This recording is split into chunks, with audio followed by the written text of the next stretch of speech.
Fala aí, pessoal. Não aguento mais esse Campeonato Brasileiro. O torcedor do Botafogo não aguenta mais esse Campeonato Brasileiro. Estamos sendo submetidos a sessões de tortura a cada 3 dias. Inacreditável o que aconteceu hoje no estádio Newton Santos. Mesmo filme se repetindo, jogo após jogo, um golzinho no final que tirou o Botafogo da liderança do campeonato. Depois de tomar conhecimento dos resultados da rodada, a gente fica ainda mais irritado, porque eu tomei conhecimento, não assisti, porque eu não quero ver futebol tão cedo. Os jogos do Botafogo, eu sou obrigado a assistir, não por conta do trabalho, mas por conta do contrato que a gente assinou quando era criança, que acabou nos amaldiçoando para o resto das nossas vidas. Então, a gente até depois de um jogo, de uma derrota bizarra, um empate como esse de hoje, a gente vai nunca mais vou ver o Botafogo. Mentira, vai. Pode até dar um tempo, mas depois volta. É pior do que droga. Olha, com o empate do Palmeiras, a vitória do Flamengo, que estava atrás da gente, o Botafogo assumiria a liderança com 64 pontos e a gente teria uma reta final muito acessível com o jogo contra o já rebaixado Curitiba, depois o Cruzeiro, e para fechar o Internacional de férias, Internacional que venceu o Bragantino, já não briga por mais nada nesse Brasileirão. Acredito que a gente teria não vou dizer a vida facilitada pelo Inter, mas seria um jogo em que o Botafogo poderia conseguir os 3 pontos, porque não ia encontrar um adversário com muito tesão, jogando a vera, porque já estão praticamente de férias. Eu acho que na última rodada o Inter até libera alguns caras. E o pior disso tudo é que essa tortura não acaba. Porra! Vai chegar na última rodada ainda com chance de ser campeão. Eu quero nem mais saber disso. Quem falar seremos, quem vier com um papinho de não, ainda dá e tal, vai tomar um pedala. Vai tomar um pedala. Mas que eu tenho vontade, tenho vontade. Inclusive, quase me dei um pedala depois dos jogos acabarem. Entrei na tabela do Brasileiro, GE e tal. Obviamente, não no simulador, mas só na tabela. Eu falei, caralho, ainda dá. Não, não dá! Não dá, porque esse time não vai ganhar de ninguém.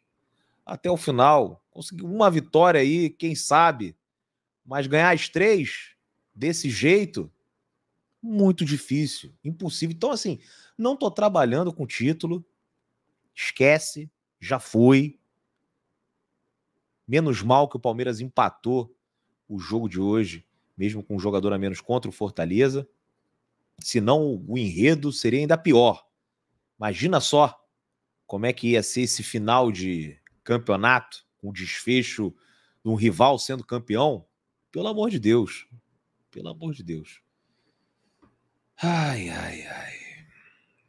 Que inferno. Estamos vivendo um inferno astral. Mas como eu disse, faltou uma semana e meia para isso acabar. Agora, tentando pensar aqui racionalmente, e acho que a gente tem que fazer isso, pelo menos quem está dentro do Botafogo, a gente tem uma missão ainda nessa temporada, porque a vontade é já de falar em 2024.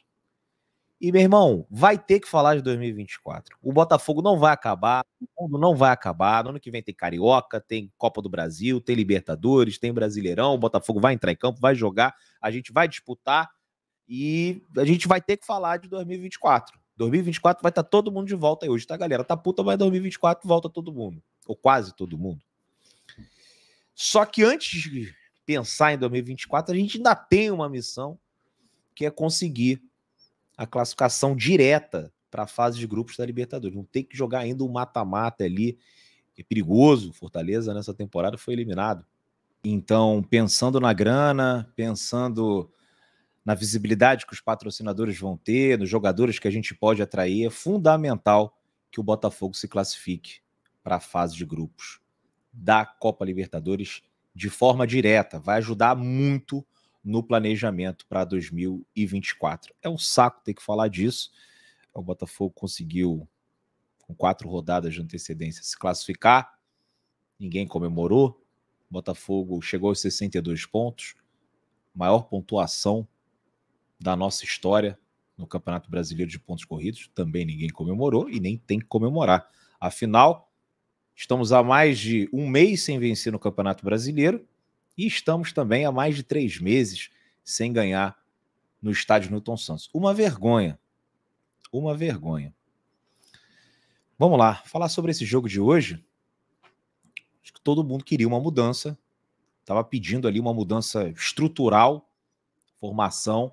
Botafogo, nos últimos jogos, com problemas gravíssimos no setor defensivo, dando muito espaço para os adversários, com a zaga muito exposta e os nossos zagueiros titulares falhando bastante, uma coisa que não era normal no primeiro turno.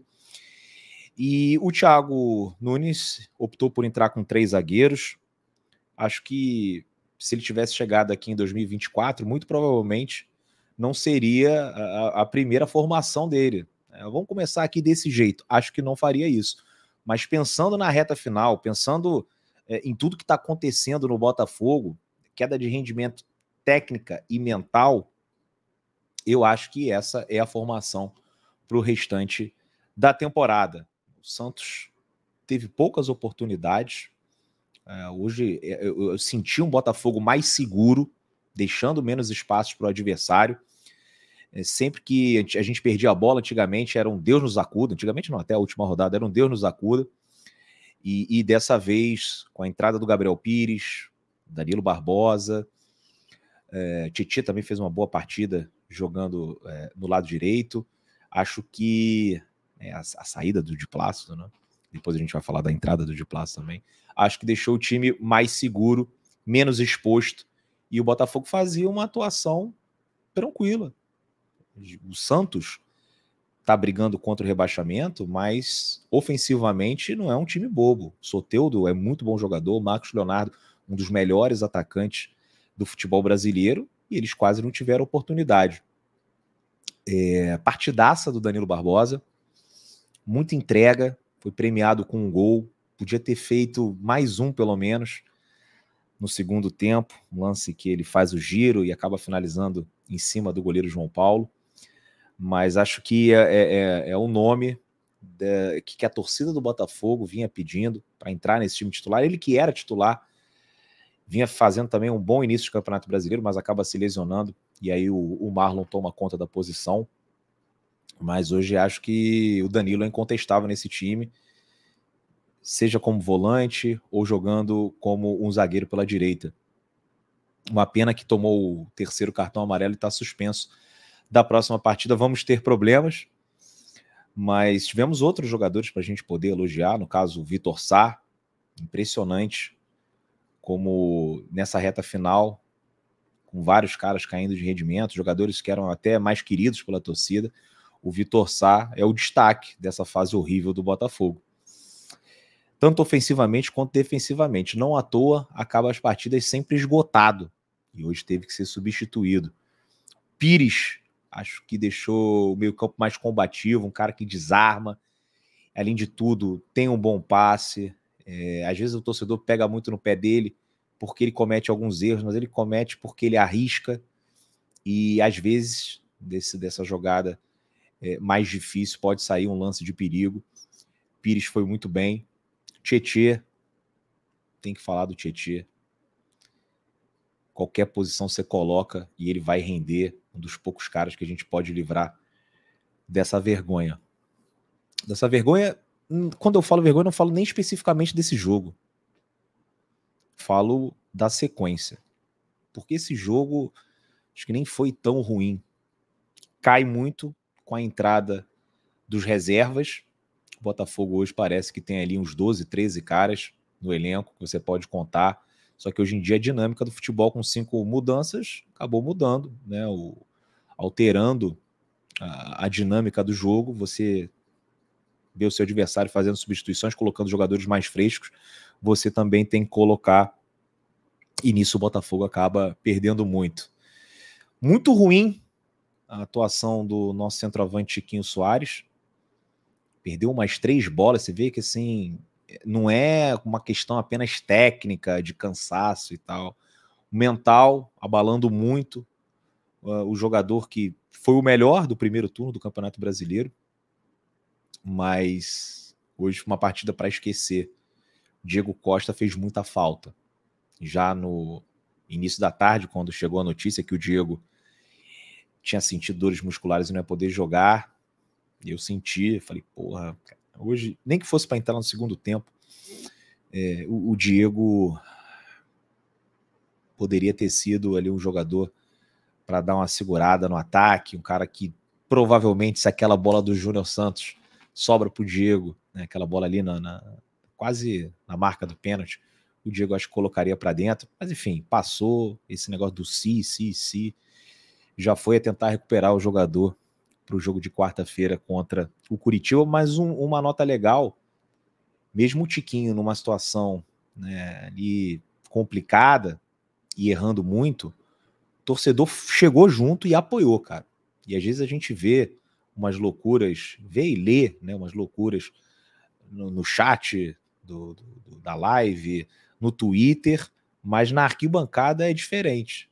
O torcedor cantou a música do Tiquinho, puxando o jogador para cima, não deu certo, mas acho que a gente tem que destacar essa atitude da torcida que não merecia passar por isso. A torcida do Botafogo, nessa temporada, esgotou ingressos de vários jogos, em casa e fora de casa, apoiou no treino aberto, recebeu esses caras depois de uma eliminação no aeroporto. Então o torcedor fez tudo que estava ao seu alcance para a gente conseguir conquistar esse Campeonato Brasileiro, e agora está sujeito aí, né, a ter um final de ano terrível, menos terrível com o empate do Palmeiras, mas ainda assim, sem o título brasileiro, vai ser difícil, né? Vai ser uma ferida ruim de cicatrizar.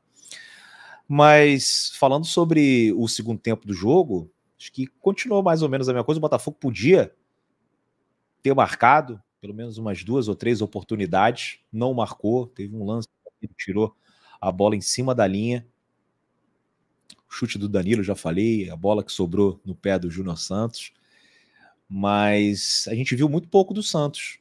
O Santos que tem esse ataque perigoso, que eu já mencionei, acabou mostrando muito pouco. Foi uma das partidas mais tranquilas que o Botafogo teve nos últimos jogos. O Botafogo sofria 2, 3, 4 gols por partida. Hoje já teve um avanço, sofreu 1. Ai, meu Deus do céu, já são 8 partidas seguidas sofrendo gol.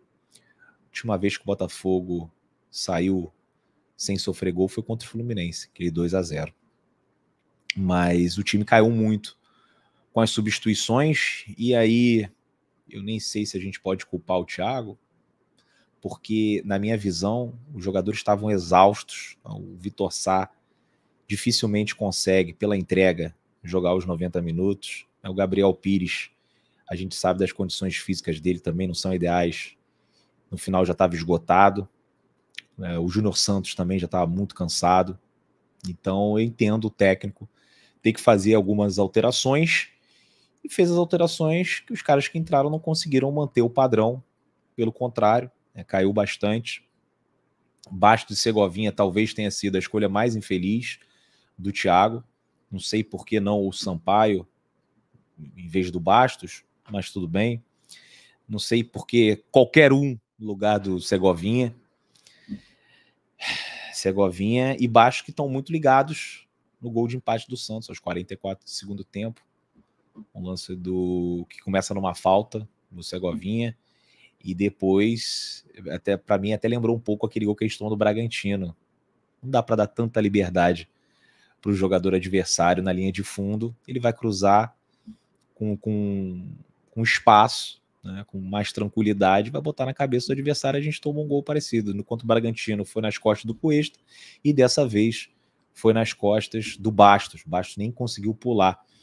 Erro individual do Segovinha, que foi facilmente ultrapassado e driblado pelo Soteldo. Teve um negócio meio constrangedor ali, ele dá uma escorregada. E o nosso zagueiro angolano também, que não foi feliz. Se fosse o Cuesta, meu Deus do céu, a galera ia estar aqui enlouquecida, reclamando, com razão, né? Tem que reclamar mesmo.